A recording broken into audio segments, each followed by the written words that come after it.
company. And then I started taking the video for my listings as well, and it's been a huge benefit to my business. Sylvie only flies outside of the restricted airspace, and even then, he takes extra precautions, giving smaller airports like Leesburg Executive a courtesy heads up. But still, it's smart to talk to the airport manager. I always call him before I fly, tell him where I'm going to fly, when I'm going to fly. But Sylvie also understands the fear from the cockpit. It'll definitely shake you up. I mean, if you see a drone 100 feet above you and you're already at 700 feet. A former Navy pilot, he's been flying for a commercial airline for the past 20 years. He warns something that small can cause major damage or worse, especially during takeoff or landing. The first 1,000 feet and the last 1,000 feet are the most time are work intensive that a pilot has to deal with. And that's just a really bad time to be losing an engine.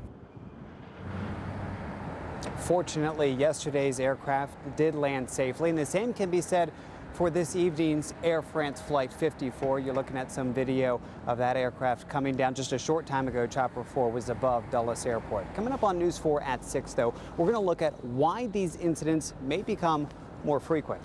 That's the latest live at Dulles Airport. I'm David Culver, News 4. What do you want? To save our public schools. Why? Make America great.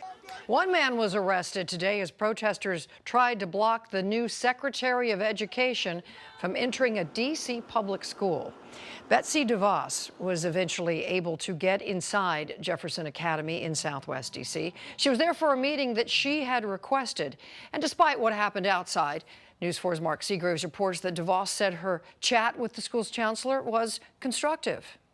Parents care to join us? Dozens of protesters, many of whom were parents of public school students, waited for Education Secretary Betsy DeVos outside a D.C. public school the secretary visited this morning. After a contentious confirmation process that had to be decided by the vice president, DeVos spent part of her first days as Education Secretary visiting schools in D.C. Yesterday, she was at Howard University, and today she visited Jefferson Academy, a public middle school in Southwest. What do you want? The protesters gathered outside the school upset with DeVos's stance on public schools and vouchers, among other issues.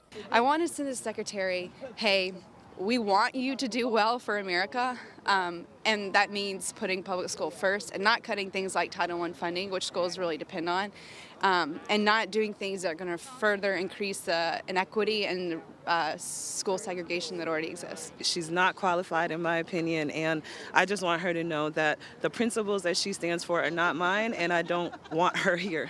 School's Chancellor Antoine Wilson avoided the protesters and parents by entering through the school's rear entrance. Did you invite the secretary? Secretary DeVos also tried to avoid the protesters who blocked vehicles in her motorcade. At one point, as DeVos walked from her SUV to a rear entrance, protesters stood in her way shouting. Her staff had to whisk her back into her SUV and take her to another entrance.